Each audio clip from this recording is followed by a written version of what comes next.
The crimson light of twin suns bathed the spires of Jar Prime in a bloody glow as dusk settled over the capital. Ryo Kenzaki stood motionless at the edge of the mountain path, his eyes fixed on the sprawling metropolis below. Even from this distance, the city's arrogance was palpable. Gleaming towers that pierced the clouds, streets lined with display cases showcasing the latest weaponry, and at its center, the imposing imperial palace where the Jar Council ruled with unquestioned authority. "They call us primitive," Ryo muttered, fingers tightening around the hilt of his sword. The blade, an heirloom passed down through 15 generations of the Kenzaki line, remained sheathed at his side, its power dormant but unmistakable to those who knew where to look. Behind him, the wind carried Master Hoshin's voice down from the temple grounds. "Are you still brooding, my student?" Ryo didn't turn. They mock what they don't understand. And what exactly do they not understand? The old master's footsteps were silent as he approached, a testament to decades of discipline that Ryo still struggled to emulate. "This," Ryo touched his sword, "the legacy of our people, the soul of humanity." Master Hoshin stood beside his pupil, his weathered face betraying nothing of his thoughts. At 87 years old, he remained as enigmatic as the day Ryo had first climbed Divine Mountain seeking his guidance. White hair pulled back in a tight knot, posture perfect despite his age, eyes that seemed to see beyond the material world. Hoshin was the last true swordmaster, and Ryo his final disciple. "The Jar have conquered 12 systems with their weapons," Hoshin said. "They believe technology and brute force are the only measures of civilization. Perhaps they are right." Ryo's head snapped toward his master. "You can't mean that."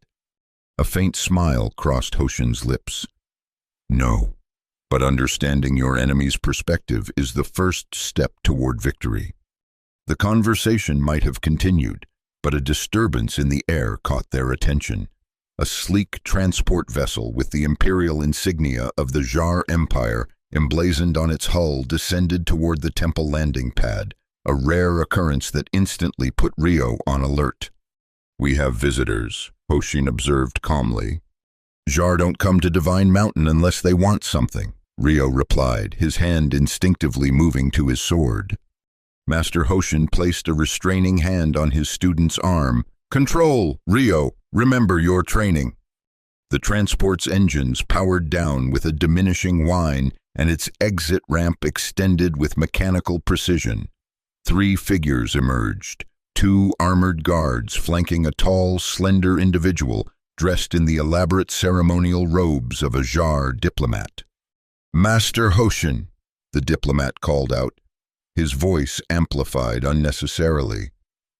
"I am Ambassador Krell, representative of the glorious Jar Empire. I bring a formal invitation from the High Council." Hoshin bowed slightly, just enough to acknowledge the visitor without suggesting subservience. "The mountain air is cool tonight, Ambassador. Perhaps you would prefer to discuss your invitation inside." "There is nothing to discuss," Krell replied, his thin lips forming what passed for a smile among the Jar. "The grand tournament of arms begins in 3 days. The Council extends its curiosity to see if the legendary blades of humanity are worthy of inclusion in our historical archives." Ryo tensed. The implication was clear. The Jar considered human sword arts dead, fit only for museums and historical footnotes. "I have retired from public demonstrations," Hoshin said evenly. "Yes, we are aware." Krell's gaze shifted to Ryo. "This invitation is for your final student, the last of your kind, as I understand it." "I am not a performer for Jar amusement," Ryo said coldly. Krell produced a crystalline tablet from his robes. "This is not merely an invitation for entertainment. It is a challenge. The Council wishes to see if your antiquated blade can withstand even a basic confrontation with modern Jar weaponry." And if I decline? Ryo asked. Then the official historical record will state that humanity's sword arts died not with a glorious last stand, but with a whimper of cowardice. Krell placed the tablet on a nearby stone. The details are here. We expect your answer by morning. As the Jar delegation returned to their vessel, Ryo's rage threatened to boil over. They come to our sacred mountain to insult us. They deserve... Nothing, Hoshin interrupted. They deserve nothing from us. Ryo, not anger, not vengeance, not even acknowledgement. So we do nothing? Let them write us off as relics? Hoshin gazed up at the stars now appearing in the darkening sky. I did not say that. Come, we have much to discuss before morning. In the meditation hall, candles cast dancing shadows across ancient scrolls depicting the techniques that had been passed down for centuries. Ryo knelt opposite his master, the challenge tablet between them. They seek to humiliate us, Ryo said, to make a spectacle of our tradition. Yes, Hoshin agreed, that is indeed their intention. Then why even consider it? Because sometimes, Ryo, the path of the sword requires us to walk directly into the trap our enemy has set, knowing it is a trap. Ryo frowned. I don't understand. The Jar believe they understand power. They do not. Hoshin's fingers traced the emblem of their school, a circle bisected by a single line. True power lies not in the ability to destroy, but in knowing when not to. Master, with respect, they have already decided what the outcome will be. They want to show the universe that humanity's ways are obsolete. And what do you want to show the universe, my student? The question hung in the air like incense smoke, heavy with implication. Ryo struggled to articulate what burned within him. I want to prove them wrong, he finally said. I want to show them that our way still has value, that the discipline and spirit of the sword cannot be replaced by their technology. Hoshin nodded. A worthy desire, but be careful that pride does not become your master instead of me. What would you have me do? Read the terms of their challenge, understand what we face, then sleep on your decision. The morning brings clarity that evening obscures. Ryo activated the crystal tablet, holographic text projected into the air between them, detailing the structure of the tournament, the rules of engagement, and the consequences of participation. One passage in particular caught his attention. The contestant agrees to submit their weapon for public examination following the tournament, regardless of outcome. Any weapon that survives intact may be claimed by its wielder. Those that break or falter become property of the Imperial Archives. They want my sword, Ryo realized aloud. Win or lose, they want to take it from me. They want more than the sword, Hoshin corrected. They want what it represents. The last tangible connection to a philosophy they cannot quantify or control. Ryo deactivated the tablet. I won't let them have it. Then you must find another way to answer their challenge. Hoshin rose with fluid grace. Meditate on this tonight. I will accept your decision in the morning. Left alone in the hall, Ryo closed his eyes and sought the inner stillness his master had taught him to value. But peace eluded him. In his mind's eye, he saw only the smirking face of Ambassador Krell and imagined the laughter of the Jar Council as they discussed humanity's fallen status. Once, humans had been respected throughout the galaxy. Now, with Earth a distant memory and human settlements scattered across a dozen worlds, they were little more than a curiosity, a species whose glory days were behind them. The Jar had seen to that. Morning found Ryo standing in the training yard, his sword drawn as he moved through the sacred forms with mechanical precision. Each stance flowed into the next, a dance that had been perfected over millennia, yet he felt disconnected from the ritual, his mind still turbulent. Your technique is flawless, Hoshin observed from the edge of the yard. Your spirit is absent. Ryo completed the form before sheathing his blade. I've made my decision. understand? I will accept their challenge, but on my terms, I won't risk my sword. Master Hoshin considered this. Explain. I'll participate in their tournament, but I'll use a practice blade. If they want to see the true power of our tradition, they'll have to earn that privilege. A cunning solution, Hoshin acknowledged, but the Jar Council will see it as a deception. Let them. I care nothing for their opinion, only for the preservation of our ways. Very well, Hoshin approached and placed a hand on Rio's shoulder. But remember this, a sword is merely steel and craftsmanship. What makes it powerful is the spirit of the one who wields it. I understand, Master. Do you? Hoshin's eyes searched his student's face. I wonder. Prepare your response to the ambassador. I will support your decision, whatever comes of it. The Jar delegation returned that afternoon, Ambassador Krell's expression souring when Rio outlined his conditions.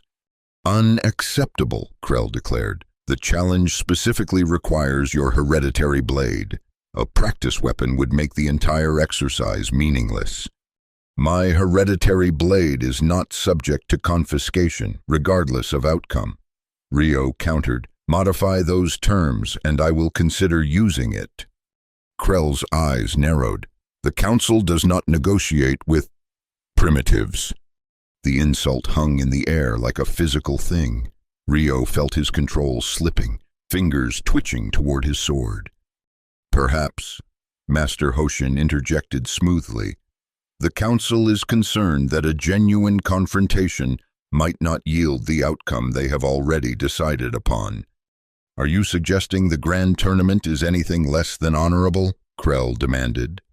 I am suggesting, Hoshin replied, that fear often disguises itself as arrogance. Krell's face flushed with an emotion Rio couldn't quite identify. You dare? We dare nothing, Hoshin continued. We merely decline your invitation on the terms presented. If the Council wishes to preserve the historical record accurately, they will note that humanity's sword arts continue, undiminished by time or circumstance. For a moment, it seemed the ambassador might actually lose his composure. Then, with visible effort, he regained his diplomatic veneer. Very well, I will convey your counter-proposal to the Council, but I warn you, they are not accustomed to being denied. After the Jar departed, Rio turned to his master. They won't agree. This was a calculated insult from the beginning. Perhaps, Hoshin said, or perhaps they will surprise us. Either way, we have maintained our dignity. But dignity proved cold comfort the next morning when the city's public announcement system broadcast a message across Jar Prime, audible even on the slopes of Divine Mountain. Let it be known that the last practitioner of humanity's sword arts has declined the Council's gracious invitation to demonstrate his skills. The historical record shall reflect that what was once called the greatest martial discipline in the galaxy now hides in the mountains, afraid to face modern reality. To commemorate this footnote in history, the hereditary blade of the Kenzaki line will be symbolically represented in the Imperial Archives by an empty display case marking the space where courage failed. Rio's hands clenched into fists as the announcement repeated. This cannot stand, he growled. Master Hoshin, meditating nearby, opened his eyes. It is merely words, Rio. Words designed to provoke me into acting rashly. Yes, and will you give them what they want? Before Rio could answer, an unexpected visitor arrived at the temple gates. Anika Voss, a Jar knight who had occasionally sought wisdom from Master Hoshin, despite the cultural taboo against it. Tall and imposing like all her kind, she nevertheless bowed respectfully as she entered. Master Hoshin, Rio, I come unofficially, she said, her voice low. What the Council has done is dishonorable. We are not surprised, Rio replied tersely. You should be prepared, Anika continued. The announcement is only the beginning. At noon, Ambassador Krell will hold a public ceremony in Glory Square to unveil the empty display case. He plans to invite citizens to leave tokens of mockery. Hoshin's expression remained impassive. Thank you for the warning, Annika. Your friendship honors us. It's not enough, she said, frustration evident. The council has gone too far. This violates our own traditions of respecting worthy opponents. Some traditions matter less than others, it seems, Rio observed bitterly. Annika fixed him with an intense stare, not to all of us. After she departed, Rio paced the meditation hall like a caged animal. We must respond, Master, not with violence, but with truth. Let me go to this ceremony. Let me stand before them, sword sheathed but spirit unbowed. Hoshin considered this. You risk public humiliation. I risk nothing compared to what our tradition loses if we remain silent. The master closed his eyes briefly, then nodded. Very well, but remember your training. Control, Rio. Above all else, control. Glory Square bustled with activity as Rio arrived. His simple white robes a stark contrast to the ornate attire of the Jar citizens. He wore his sword at his side, visible but secured with a ceremonial cord that indicated it would not be drawn. Even so, his presence caused a stir, conversations faltering as he passed. At the center of the square, a temporary platform had been erected. Ambassador Krell stood beside an elegant display case, empty, as promised, but illuminated dramatically and bearing an inscription that Rio couldn't read from this distance. Ah, Krell announced, spotting him. The subject of our historical footnote graces us with his presence. Come forward, last student of Hoshin. Come see how the Jar Empire preserves the memory of faded glories. Rio ascended the steps to the platform with measured dignity, conscious of hundreds of eyes upon him. Up close, he could read the inscription on the display case, the sword that feared testing. A creative interpretation, Rio remarked, keeping his voice steady. But accurate, is it not? Krell smiled without warmth. You were invited to demonstrate your art's relevance. You declined. I declined to surrender my heritage as a trophy, regardless of outcome. Rio corrected. There is a difference. Krell addressed the growing crowd. Citizens of the Empire, behold the last practitioner of what humans once called the Way of the Sword, a discipline they claimed could stop armies, redirect energy, and transform consciousness itself. He paused for dramatic effect, now reduced to a single man who dares not draw his blade. Murmurs rippled through the audience, some amused, others merely curious. Rio felt the weight of their judgment but kept his expression neutral. The council has decreed, Krell continued, that citizens may leave tokens representing their thoughts on humanity's decline. The first token will be presented by General Val Jar himself. A hush fell over the square as a commanding figure moved through the crowd. General Val, Supreme Commander of the Imperial Forces, was a legend even among the Jar. His exploits in the Centauri campaign had cemented his reputation as the greatest warrior of the age. Unlike most Jar, who were tall and slender, the general was massive, his body enhanced by both genetic engineering and cybernetic implants. He ascended the platform with heavy steps that made the structure vibrate. In his hand, he carried what appeared to be a small cloth bag. I fought humans in my youth, Val said, his voice deep and resonant. Before they accepted their proper place in the galactic order, they were interesting opponents. He turned to Rio, studying him with eyes that had been replaced by advanced optical implants, gleaming silver orbs that missed nothing. But that was long ago. Today, I bring this token. The general opened the bag and poured its contents into the display case. Dust. Simple, gray dust that scattered across the base of the case. Remnants of the last human blade I encountered in battle, Val explained, shattered against my armor when its wielder realized technology had rendered his art obsolete. The symbolism wasn't subtle. Rio felt heat rising in his chest. The control his master had emphasized becoming increasingly difficult to maintain. "You honor me with your attention, General," Rio said carefully, "but dust proves nothing except that all things eventually return to their elements, even empires." A dangerous silence followed this statement. General Val's silver eyes seemed to glow more intensely. "Careful, human," he warned. "Philosophical platitudes are poor shields against reality, as are technological advantages against principles that transcend time," Rio countered. Krell stepped between them, perhaps sensing that the situation was veering from public spectacle toward genuine confrontation. "The historical record will reflect this exchange," the ambassador announced. "Now, citizens are invited to leave their own tokens of—" "Wait," General Val raised a hand. "I find myself curious. You wear your sword, human, yet you refuse to demonstrate its capabilities in the tournament. Why?" "I refuse to forfeit it regardless of outcome," Rio clarified. "The blade has been in my family for 15 generations. Its value transcends competition." "So you claim it has value, yet you hide that value from scrutiny." Val's tone was contemplative rather than mocking. "A curious position. The value of water is not proven by pouring it in the sand," Rio replied. Something unexpected happened then. General Val laughed, not a derisive snort, but a genuine sound of amusement that startled the crowd. "Poetic," he acknowledged, "but ultimately evasive.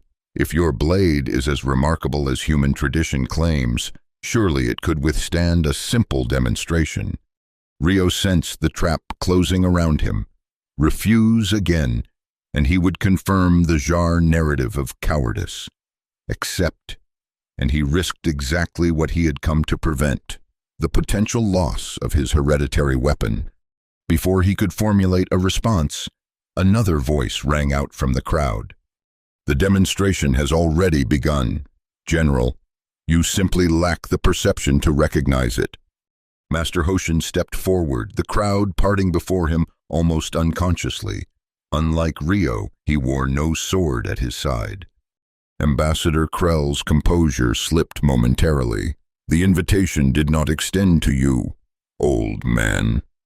"I require no invitation to witness the dishonoring of my student," Hoshin replied calmly. He ascended the platform with grace that belied his years. "General Val, your reputation precedes you, a warrior of unparalleled achievement." Val inclined his head slightly. "And you are the last master of a dying art. I have heard of you as well." "Not dying," Hoshin corrected, "merely selective in choosing its battles." "A convenient distinction when one avoids all battles," Krell interjected. Hoshin ignored him, focusing on the general. "You seek a demonstration of our tradition's value.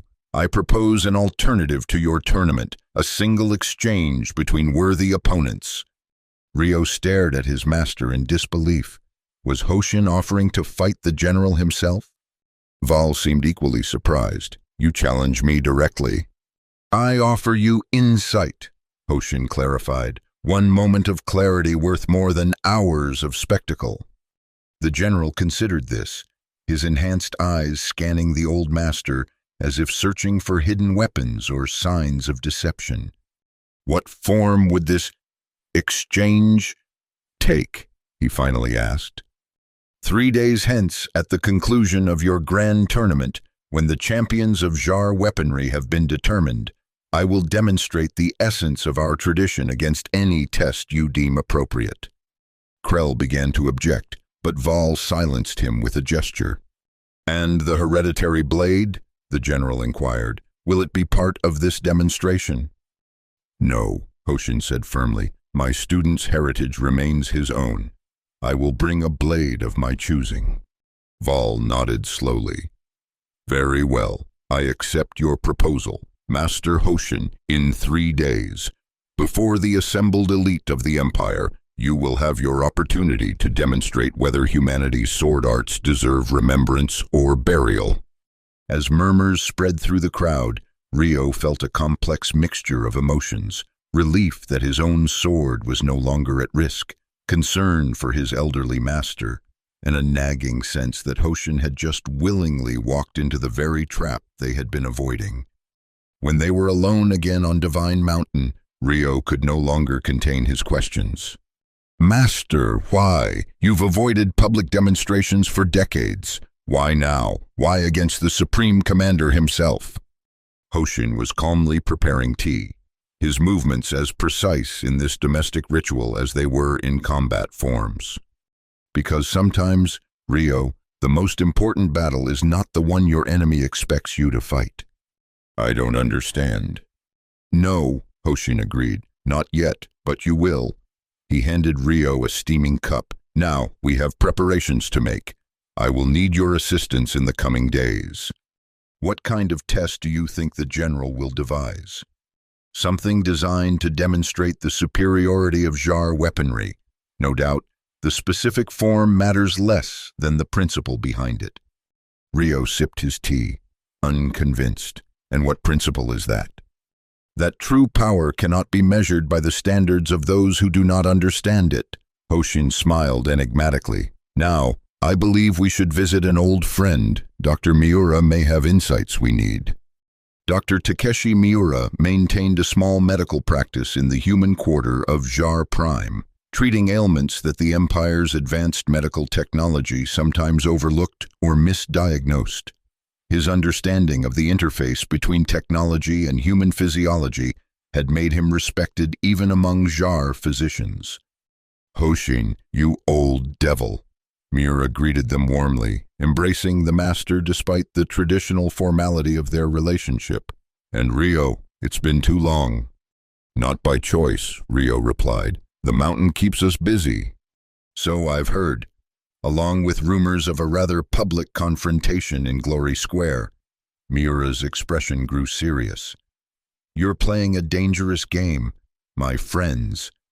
Hoshin settled into a chair in Miura's cluttered office.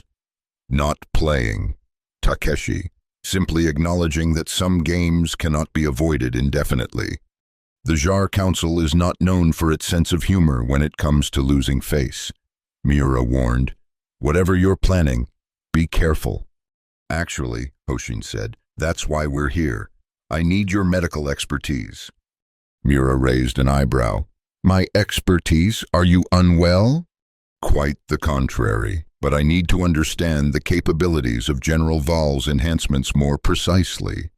The doctor's expression darkened. "Ah, you're facing him directly. Then, in 3 days." Miura sighed heavily. "Hoshin, the general is more machine than man at this point. His nervous system has been accelerated to process information 3 times faster than a normal Jar. His skeletal structure is reinforced with molecular bonded carbon fiber. His muscle tissue can generate force that would tear apart an unaugmented body." "And his weaknesses?" Hoshin asked calmly. "Weaknesses?" Miura laughed without humor. "The Jar don't engineer weaknesses into their elite warriors. Everything has balance, Takeshi. Where there is strength, there is always corresponding vulnerability." The doctor hesitated, then moved to lock his office door. "What I'm about to tell you could cost me my practice if the Jar found out I was discussing it." "We understand," Rio assured him. "The general's enhancements require tremendous energy," Miura explained.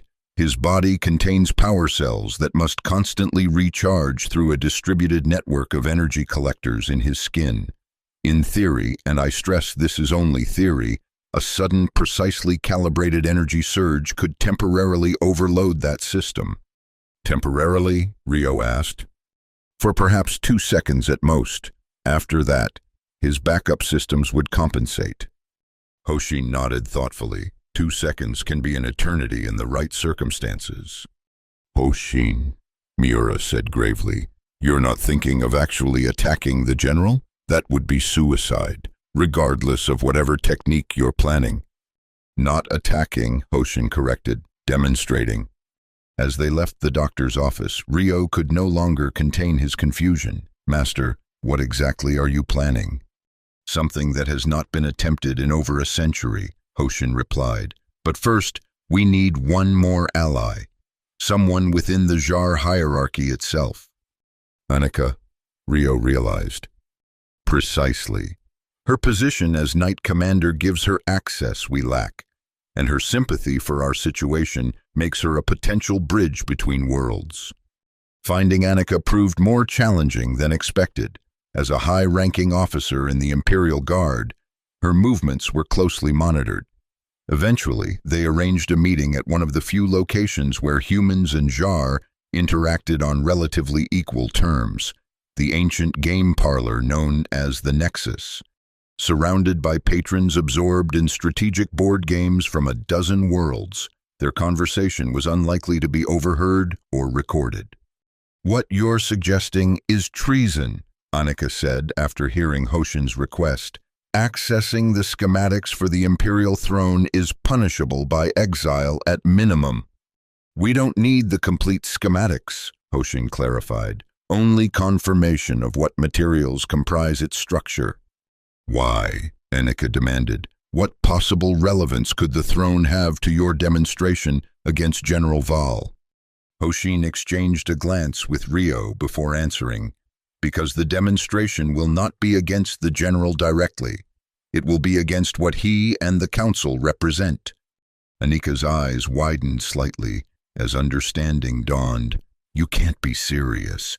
The throne is the symbol of Imperial authority. Even approaching it without permission would result in immediate execution. I do not intend to approach it without permission, Hoshin assured her. I intend to be invited. Impossible, Annika said flatly. Perhaps, but consider the alternative. A future where the Jar Empire continues to expand, consuming cultures and traditions it deems inferior, until the diversity that once made our galaxy remarkable is reduced to museum exhibits and historical footnotes. The Jar Knight was silent for a long moment, her internal conflict evident. Finally, she spoke in a whisper. The throne's core structure is quantum-forged neutronium alloy, considered impervious to any conventional force. Its outer layers are ceremonial, but reinforced with energy shields during official functions. Including the Grand Tournament? Rio asked. Especially then, the entire council will be present. Hoshin nodded. Thank you, Annika. You have confirmed what I suspected.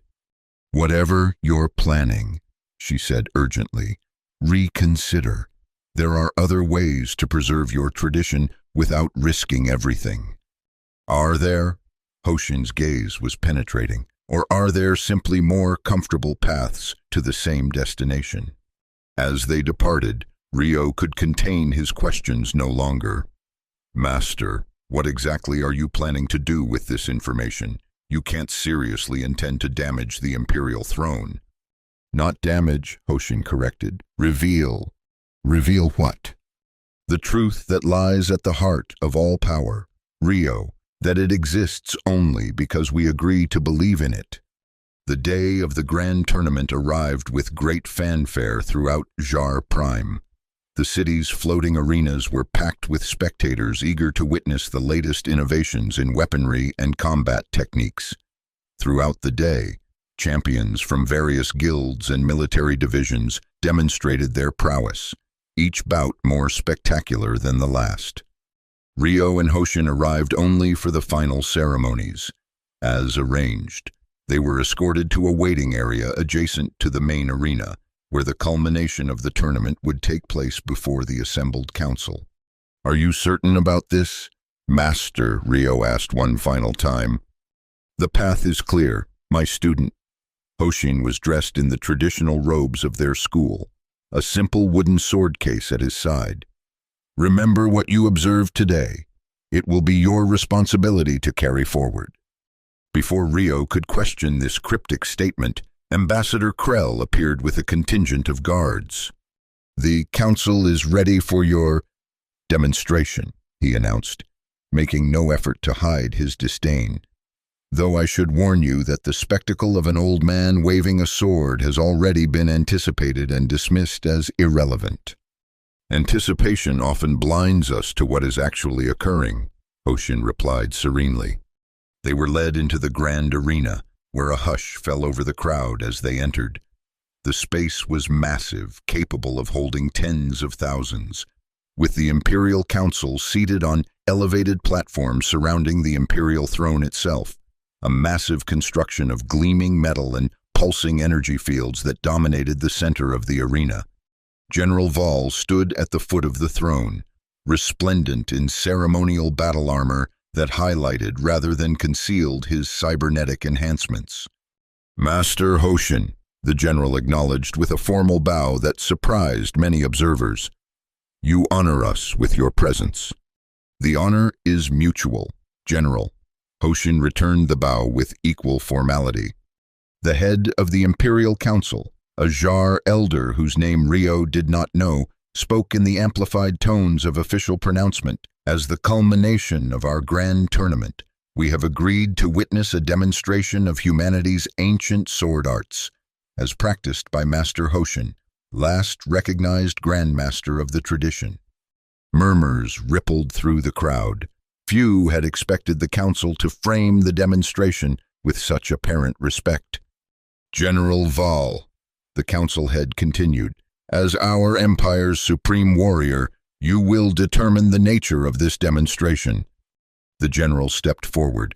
I have considered this carefully. Initially, I thought to test Master Hoshin's blade against our newest energy weapons, or perhaps against my own combat capabilities. He paused, sweeping his gaze across the arena. But such tests would merely repeat what history has already shown us, that technology inevitably surpasses tradition in direct confrontation. Instead, I propose a different challenge, one that speaks to the claims of humanity's sword tradition directly. The general gestured toward the Imperial throne. Human legends speak of blades capable of cutting anything, physical or metaphysical, of swords that could sever not just matter, but concepts themselves. I offer Master Hoshin the opportunity to demonstrate this principle against our empire's most sacred symbol, the Imperial throne. Gasps echoed throughout the arena. What the general proposed was unthinkable, an invitation to strike at the very heart of Jar authority. The council head leaned forward. General, this is unprecedented. As is this demonstration, Val replied. The throne's quantum-forged core is impervious to any known weapon.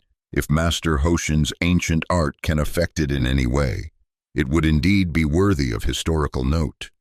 After a tense moment of consultation, the council head nodded. We approve this test. Master Hoshin may approach the throne. As Hoshin moved forward, Rio noticed Anika among the Imperial Guard, her expression tightly controlled but her eyes revealing her anxiety. She had warned them, and now she would witness whatever consequence followed. In the center of the arena, Hoshin stood before the massive throne, seemingly tiny in comparison. He removed his sword from its case with deliberate slowness, revealing a blade that appeared unremarkable to most observers. Simple, unadorned steel with a traditional hilt wrapping. Before I proceed, Hoshin announced, his voice carrying clearly despite its softness, I wish to clarify what I am about to demonstrate. The way of the sword is not about power over others, but power over oneself. Not about cutting what is before us, but cutting away what prevents us from seeing truth. He raised the blade to eye level, holding it vertically before him in the traditional stance of perfect alignment. General Val has invited me to strike at the Imperial throne, the symbol of Jar authority and power. I accept this invitation not as a challenge to that authority, but as an opportunity to reveal what lies beneath all symbols of power. The arena was absolutely silent now, tens of thousands holding their breath as the elderly human master stood poised before the massive throne. Observe not just with your eyes, Hoshin instructed, but with your understanding. What happened next occurred so quickly that many spectators later disagreed about the exact sequence of events. Hoshin moved forward in a single fluid motion, his blade describing a perfect arc through the air. There was no visible impact, no clash of metal against metal, no discharge of energy or dramatic sound. The master simply completed his swing, returned his sword to its ready position, and stepped back. For a moment, nothing seemed to have happened. Murmurs of disappointment began to ripple through the crowd. Then, slowly, a line appeared across the throne's surface, a perfect bisection from top to bottom. The two halves remained in place for a heartbeat, and then, with a sound like the universe taking a breath, they separated and fell to either side. The quantum-forged neutronium alloy, impervious to any known weapon, had been cleanly severed. Chaos erupted in the arena. Council members rose from their seats, guards rushed forward with weapons drawn, and the crowd's reaction ranged from terrified screams to awestruck silence. Through it all, Master Hoshin stood motionless, his sword now returned to its scabbard. General Val was the first to regain his composure. He raised his hands, and somehow, his authority was such that the tumult gradually subsided. "What have you done?" he asked, his voice a mixture of anger and genuine curiosity. "Exactly what you requested," Hoshin replied calmly. "I demonstrated the principle at the heart of our tradition." "By destroying our sacred symbol?" "No." Hoshin gestured toward the severed throne, "by revealing that what you believe to be impervious is, in fact, as vulnerable as all things. The quantum bonds that held your throne together are no different from the bonds that hold our beliefs together. Both can be severed when approached with perfect clarity." The council head descended from his platform, rage evident in every line of his body. "You will pay for this sacrilege with your life, human." "Will that restore your throne?" Hoshin asked, "or merely reinforce the illusion that power comes from force rather than understanding?" Before the situation could escalate further, General Val made a decision that would later be debated endlessly in Jar historical records. He stepped between Hoshin and the advancing council head. "This human accepted my challenge and fulfilled it in a way none of us anticipated," the general declared. "According to our own laws of combat and demonstration, he has earned the right to depart unharmed. The law does not apply to treasonous acts against the Empire itself," the council head sputtered. "I invited him to strike the throne," Val countered. "He did exactly what was permitted. The fault, if any exists, is mine for issuing the challenge." A tense standoff ensued, with Imperial guards awaiting orders that contradicted each other. Eventually, the council was forced to withdraw to an emergency session, leaving General Val to handle the immediate situation. As the arena gradually emptied, the general approached Hoshin and Rio. "You knew this would happen," he said, not as an accusation but as a statement of fact. "I knew it was possible," Hoshin acknowledged. "How?" "The quantum forge process creates bonds that cannot be broken by physical force." "The blade did not cut the bonds," Hoshin explained. "It cut the space between them, an ancient technique called cutting the void, which requires the swordsman to empty himself of all intention except perfect alignment with what is, rather than what appears to be." Val's enhanced eyes studied the sword with new interest. "Such a weapon would be invaluable to the Empire." "The weapon is irrelevant," Hoshin said. "Any blade would have served the same purpose in the hands of one who understands the principle. That is what your Empire fails to grasp. That true power comes not from the tool, but from the consciousness that wields it." The general was silent for a long moment.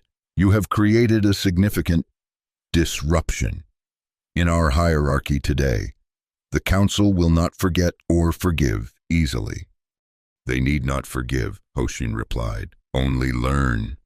Rio, who had been watching this exchange with mounting concern, finally spoke. "We should leave while we still can. Master."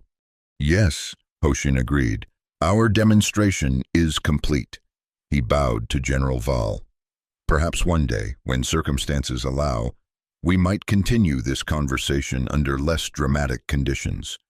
Perhaps, the general acknowledged, though I suspect the consequences of today's events will unfold for years to come. As they departed the arena, Anika fell into step beside them, her official position giving her the authority to escort them out. What you did was either the most foolish or the most profound act I have witnessed, she said quietly. The council is already calling for sanctions against all human settlements. They will reconsider, Hoshin predicted, not immediately, but eventually. What happened today cannot be undone or ignored, no matter how they might wish it. And in the meantime, Anika asked. In the meantime, the seeds of change have been planted. Hoshin glanced at Rio. My student will ensure they are nurtured properly. Back on Divine Mountain, as the twin suns set once more over Jar Prime, Rio found his master in the meditation hall, calmly drinking tea as if nothing extraordinary had occurred. The city is in turmoil, Rio reported. Dr. Miura says the Jar are divided, some calling for retribution, others questioning the foundations of their own beliefs. Anika has been summoned to explain her association with us. All expected, Hoshin said serenely. Change is rarely comfortable. Master, I still don't fully understand what happened today. How did you cut the throne? I've studied with you for 15 years, and I've never seen such a technique. Hoshin set down his teacup. What you saw was not a technique, Rio. It was the absence of technique, the perfect alignment of intention, action, and reality. Can you teach me? I already have been teaching you. Every lesson, every meditation, every practice form has been leading toward this understanding. You are not ready to execute it yet, but you are ready to begin consciously working toward it. Rio frowned. And what of the consequences? The Jar Council will not simply accept what happened. No, they will not, Hoshin agreed, which is why your role becomes even more important now. My role? As the bridge between worlds, Hoshin rose and moved to a wooden chest in the corner of the hall. From it, he withdrew a scroll so ancient that its edges had begun to crumble despite careful preservation. This contains the complete lineage of our school, from its founding on Earth to the present day. Until now, I have been its sole custodian. He handed the scroll to Rio. Now that responsibility passes to you, but you're still here, Master, still teaching me. For a time, Hoshin acknowledged, but what happened today marks a turning point, not just for the Jar Empire, but for our tradition as well. The path forward will require new approaches, new understandings. I'm not ready, Rio protested. None of us are ever ready for the future, Hoshin said with a gentle smile. We can only prepare as best we can and remain open to what unfolds. In the days that followed, the repercussions of Hoshin's demonstration reverberated throughout Jar Prime and beyond. The Imperial Council, unable to explain or dismiss what had occurred, retreated into uncharacteristic silence.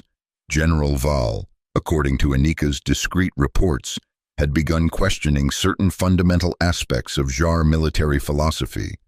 Most surprisingly, a small but growing number of Jar citizens had begun making the journey to Divine Mountain, seeking to understand the principles that could accomplish what their technology could not. They come out of curiosity, not respect, Rio observed as he watched a group of Jar youths ascending the temple path. Curiosity is the beginning of wisdom, Hoshin replied. Respect follows understanding. And what do we teach them? They are not human. Our techniques were developed for human bodies, human minds.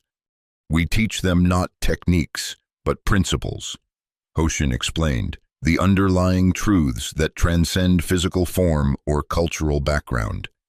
Dr. Miura, who had taken to visiting the mountain more frequently since the demonstration, nodded in agreement. I've spent decades treating both humans and Jar. Beneath the obvious differences, there are remarkable similarities in how consciousness operates across species. Still, Rio argued, our tradition has always been passed down through direct lineage, opening it to outsiders, especially those who have historically oppressed us. Traditions that cannot adapt die, Hoshin said firmly. What matters is not preserving the form exactly as it was, but ensuring that the essence survives and flourishes. Anika, who had risked her position to continue visiting the mountain, added her perspective.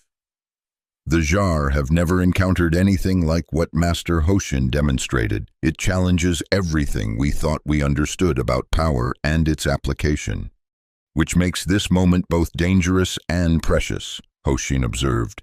When old certainties falter, new possibilities emerge. Over the following weeks, a tenuous new pattern began to establish itself. Each morning, Rio continued his training with Master Hoshin. Each afternoon, they received visitors, some human, some Jar, all seeking understanding of what had come to be called the throne cutting. General Val himself eventually made the journey to Divine Mountain. Arriving without ceremony or entourage, Hoshin received him in the meditation hall, where they spoke for hours while Rio maintained a respectful distance, close enough to hear but not to intrude. Your demonstration has created a philosophical crisis within our highest ranks, the general admitted. Some call for your elimination as a threat to imperial security. Others argue that what you revealed represents an opportunity for evolution. And where do you stand, General? Hoshin inquired. I stand at the crossroads, Val replied with surprising candor. My entire existence has been dedicated to the perfection of martial prowess through technological enhancement, to consider that there might be paths to power that technology cannot replicate. Not power over others, Hoshin corrected gently, power over oneself. Is there a difference? The greatest difference imaginable. One leads to endless conflict, the other to lasting peace. The general considered this. Peace has never been the Jar way. Perhaps it is time to explore new ways, Hoshin suggested, not abandoning your nature, but expanding it. When Val departed, Rio approached his master. Do you believe he can change? That any of them can truly understand our tradition? Understanding comes in degrees. Rio, even you, after 15 years of study, do not fully comprehend the deepest aspects of our way. That's different. I'm human. I was raised in this tradition. And that gives you advantages, Hoshin acknowledged, but also limitations. Sometimes, those who come to a tradition fresh see aspects that those immersed in it their entire lives overlook. The conversation might have continued, but a commotion at the temple gates interrupted them. A contingent of imperial guards had arrived, led by a council official Rio did not recognize. Master Hoshin, the official announced without preamble. By decree of the Imperial Council, you are summoned to appear before them 3 days hence to answer charges of sedition and cultural subversion. Rio stepped forward angrily. This is sacred ground. You have no jurisdiction here. The Empire has jurisdiction everywhere. Human, the official replied coldly. Your master will present himself voluntarily, or he will be taken by force. Those are the only options. Hoshin raised a hand to calm his student. I will appear as requested, he said calmly. Please convey to the council that I appreciate their formal invitation rather than a more aggressive approach. After the Jar contingent departed, Rio turned to his master in disbelief. You can't seriously intend to go. This is obviously a trap. Of course it is, Hoshin agreed. The question is not whether it is a trap, but what purpose the trap serves, and how we might transform it into an opportunity. They mean to execute you, master, to make an example that will reinforce their authority. Perhaps, Or perhaps they seek answers they cannot find within their own paradigm. Hoshin smiled slightly. Either way, I have accepted their invitation. Now we must prepare accordingly. The 3 days passed quickly, filled with practical preparations and philosophical discussions that often continued late into the night. Rio found himself torn between anger at the council's arrogance and concern for his master's safety. Hoshin, however, remained characteristically serene. On the morning of the council summons, Annika arrived unexpectedly at the temple. "I've learned the council's intentions," she said without preamble. "They plan to force Master Hoshin to reveal the secret of the throne cutting, then eliminate him as a threat." "Predictable," Hoshin remarked, untroubled. "You don't understand," Annika continued urgently. "They've developed a neural extraction device. They don't need your cooperation. They can simply take the knowledge directly from your mind." This revelation finally seemed to give Hoshin pause. Interesting. Such technology poses ethical questions the Jar have historically avoided confronting. "This isn't a philosophical discussion," Rio interjected. "They're planning to violate your mind and then kill you. We need to flee, to hide somewhere beyond their reach." "There is nowhere beyond their reach," Hoshin pointed out, "and flight would only confirm their belief that force is the ultimate authority." "Then what?" Rio demanded. "We simply walk into their trap?" "No," Hoshin said thoughtfully. "We transform the trap into a gateway."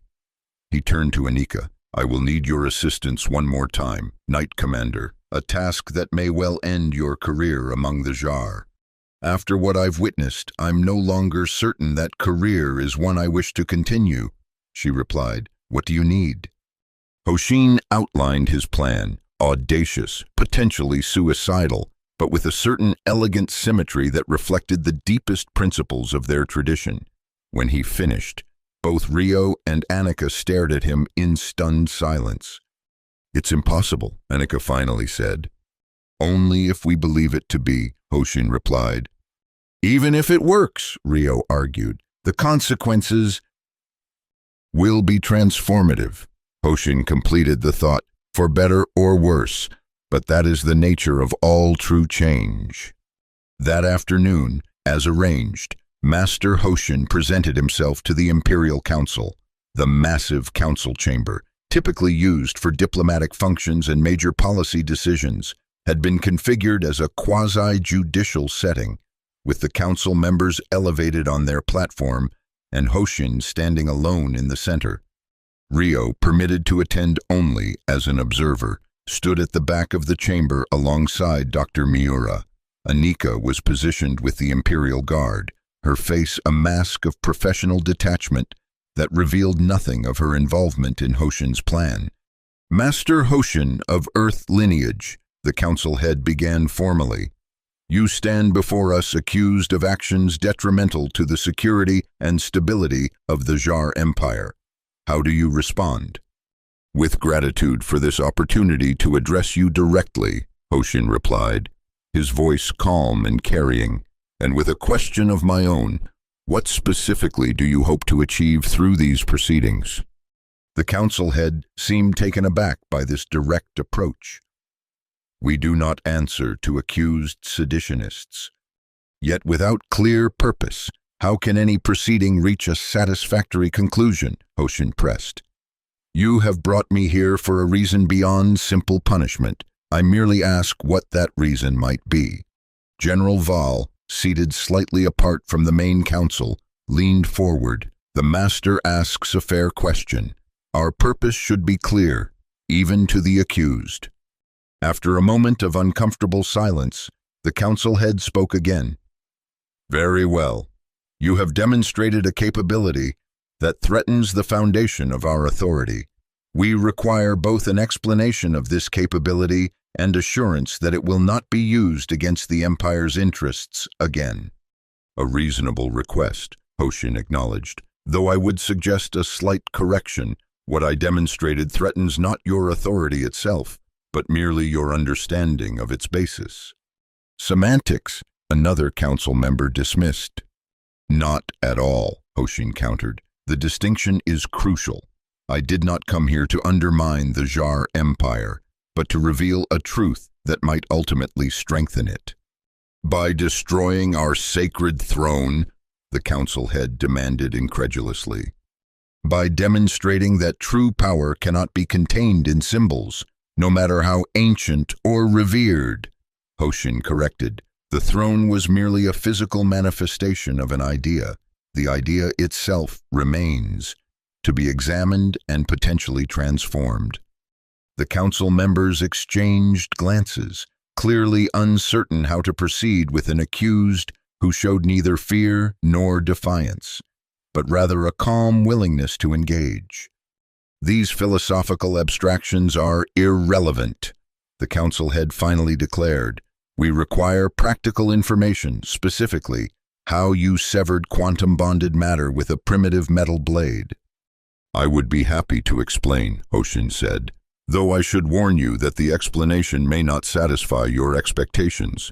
The technique involves not just physical action, but a particular state of consciousness that takes decades to develop fully. We are aware of your attempt to obfuscate, the council head said dismissively, which is why we have prepared an alternative method of extraction. At his signal, a device was wheeled into the chamber, a chair-like structure surrounded by complex technological apparatus. Even from a distance, its purpose was clear: neural interface and forced extraction. This can proceed one of two ways, the council head explained. You can provide the information voluntarily, or we can take it directly from your neural patterns. The choice is yours, but the outcome will be the same. Rio tensed, prepared to intervene despite the futility of such action against the assembled Imperial Guards. Dr. Miura placed a restraining hand on his arm, a silent reminder that Hoshin's plan required patience. A fascinating device, Hoshin observed, studying the neural extractor with apparent interest. May I examine it more closely before making my decision? The council head frowned. It is not a museum exhibit. Of course not, Hoshin agreed. But if I am to entrust my mind to its operation, surely a basic understanding of its principles would be reasonable. General Val again intervened. The master's request is logical. Allow him to examine the device. After a moment's hesitation, the council head nodded reluctantly.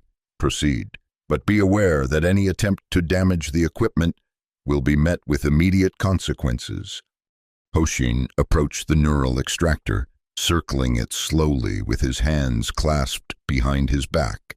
To all appearances, he was simply satisfying his curiosity about Jar technology, but Rio, who knew his master well, recognized the subtle shifts in posture and breathing that indicated preparation for action. A remarkable achievement, Hoshin commented, the integration of quantum processing with biological interface. Your scientists deserve commendation. Your approval is not required, the council head said tersely. Have you satisfied your curiosity? Almost. Hoshin completed his circuit of the device and came to stand directly before it. There is just one more question I would like to ask. Proceed. What do you value more, the knowledge you seek to extract, or the principles upon which your empire is founded? The council head's expression darkened. This philosophical deflection grows tiresome. Make your choice: voluntary cooperation or forced extraction. I have already made my choice, Hoshin replied. I simply wanted to ensure that you understand yours. What happened next occurred with such speed that even those watching closely had difficulty following the sequence. Hoshin's hand moved to his waist, where a small, concealed blade, not his sword, but a simple utility knife, had been hidden. In one fluid motion, he drew the blade across his own throat. Blood sprayed across the neural extractor, splattering its control surfaces and interface mechanisms. Imperial guards rushed forward, but it was already too late. Master Hoshin collapsed to his knees, his life force draining away before their eyes. Chaos erupted in the council chamber. Rio broke free from Dr. Miura's restraining grip and fought his way toward his fallen master, while Anika moved to intercept the guards who might prevent him from reaching Hoshin. When Rio finally reached his master's side, Hoshin was still conscious, though barely. The old master's eyes found his student's face, and incredibly, a slight smile formed on his bloodless lips. "Remember," Hoshin whispered, "the void between, not the substance." Those were his final words. The last master of humanity's sword tradition died on the floor of the Imperial Council chamber, his blood soaking into the polished stone and staining the neural extractor beyond repair. In the stunned silence that followed, General Val was the first to speak. He chose to die rather than allow his knowledge to be taken by force, the general observed, his enhanced voice carrying throughout the chamber. A final demonstration of the principle he tried to explain to us. "A futile gesture," the council head declared, though his voice lacked conviction. "The knowledge dies with him." "Does it?" Val looked directly at Rio, who still knelt beside his master's body. "Or does it live on in his student, and in all who witnessed his choices?" The aftermath of Hoshin's death unfolded in ways none could have predicted. The council, faced with a martyr rather than a conquered enemy, found itself in an unprecedented public relations crisis. The story spread throughout the empire, how the last master of Earth's sword tradition had chosen death over submission, demonstrating a commitment to principle that challenged the Jar understanding of power and control. Rio was permitted to return to Divine Mountain with his master's body, where a traditional funeral was held, according to the ancient customs of their school. To his surprise, hundreds of Jar citizens made the journey to attend, standing at a respectful distance as the pyre was lit and Hoshin's physical form returned to the elements. Among them was General Val, who approached Rio after the ceremony. "Your master's final lesson was his most profound," the general said without preamble. "He would say that the lesson was not his, but belongs to the tradition he served," Rio replied. "A tradition that now falls to you to preserve and extend." Val studied the young human with his enhanced eyes. "The council remains divided on how to proceed. Some advocate for your arrest, others for allowing the situation to fade from public memory naturally." "And what do you advocate, General?" "Something unprecedented." Val's expression was difficult to read, his cybernetic features limiting his emotional display.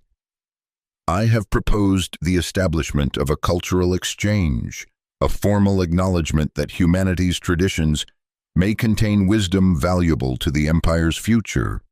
Rio couldn't hide his surprise. The Council would never agree to such a thing. "They already have, though reluctantly and with significant restrictions." The general produced a crystalline tablet similar to the one Krell had delivered weeks earlier. "The details are here. In essence, you would be permitted to continue your school, accepting a limited number of Jar students alongside human ones. In exchange, the Empire would guarantee the preservation of your traditional knowledge." "My master died rather than allow that knowledge to be taken by force," Rio pointed out. "Why would I voluntarily share it now?" "Because sharing freely what cannot be taken by force is the ultimate demonstration of true power." Val's words echoed Hoshin's teachings so closely that Rio momentarily wondered if the general had somehow accessed them despite his master's sacrifice. "I will consider your proposal," Rio said finally, "but I make no promises." "Fair enough." The general inclined his head in a gesture of respect. "There is one more thing. Ambassador Krell has been reassigned to the outer colonies. Knight Commander Annika Voss has been appointed as liaison between Divine Mountain and the Imperial government." "A convenient arrangement," Rio observed, careful not to reveal too much about Annika's involvement in Hoshin's final plan. "Convenient for all concerned," Val agreed. She understands both worlds in ways few others can claim. After the general departed, Rio found himself alone on the mountain for the first time since becoming Hoshin's student 15 years earlier. The silence was both painful and enlightening, a void that demanded to be filled with new purpose. In the meditation hall, he unrolled the ancient scroll his master had entrusted to him, tracing the lineage of their tradition back to its origins on Earth. At the end, he found a space left blank, waiting for him to add his name and continue the unbroken line. Hesitating, brush in hand, Rio felt the weight of responsibility settling onto his shoulders. Was he truly ready? Had he understood his master's final lessons deeply enough to carry the tradition forward? A soft footfall alerted him to a visitor's presence. Turning, he found Anika standing in the doorway, now dressed in the simple robes of a student rather than her imperial uniform. "Am I interrupting?" she asked. "No," Rio said, setting aside the brush. "I was just contemplating the future. A future that now includes both our peoples. Perhaps." She entered the hall and knelt across from him, her posture mirroring the formal position Hoshin had taught Rio years ago. "I have resigned my commission as Knight Commander. General Val has appointed me cultural liaison instead." "I heard a significant career change?" "A necessary one." Her expression grew serious. "What your master did, it cannot be undone or forgotten. He forced us to confront contradictions in our own philosophy that we have ignored for centuries."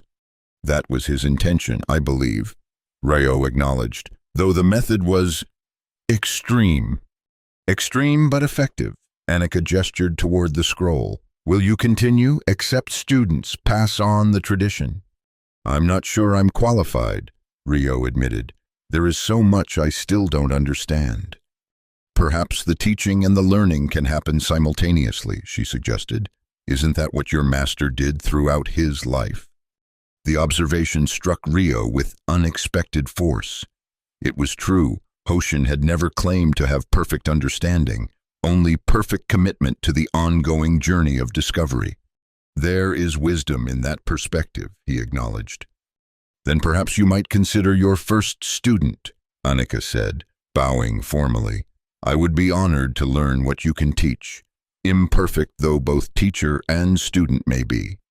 The request crystallized something in Rio's mind, a realization that the tradition would not survive unchanged, nor should it.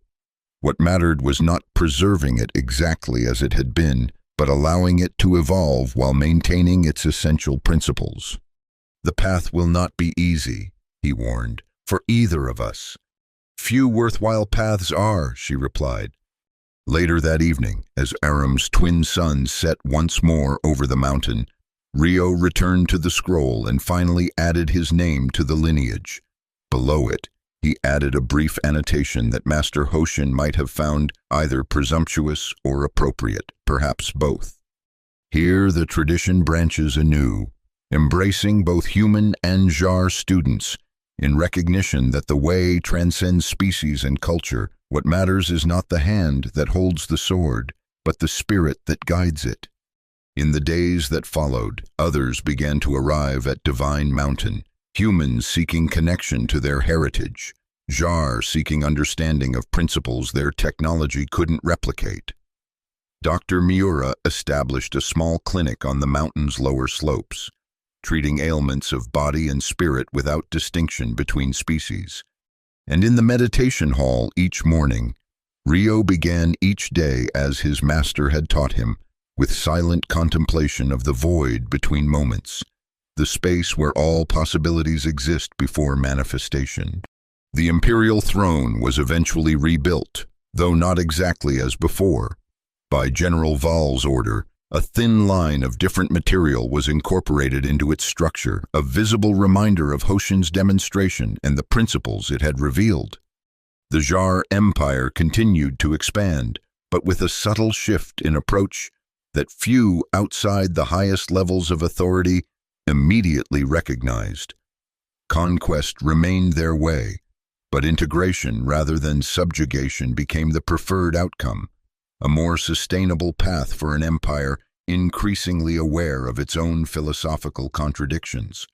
On Divine Mountain, Ryo Kenzaki, no longer the last student, but now the first teacher of a new generation, continued the tradition his master had entrusted to him, not unchanged, but unbroken, not isolated, but integrated into the evolving tapestry of galactic civilization. And sometimes, in the perfect stillness of deep meditation, he could almost hear Master Hoshin's voice, neither approving nor disapproving, but simply observing. The blade cuts nothing. It merely reveals what was always separate beneath the illusion of unity. This is the first lesson, and the last.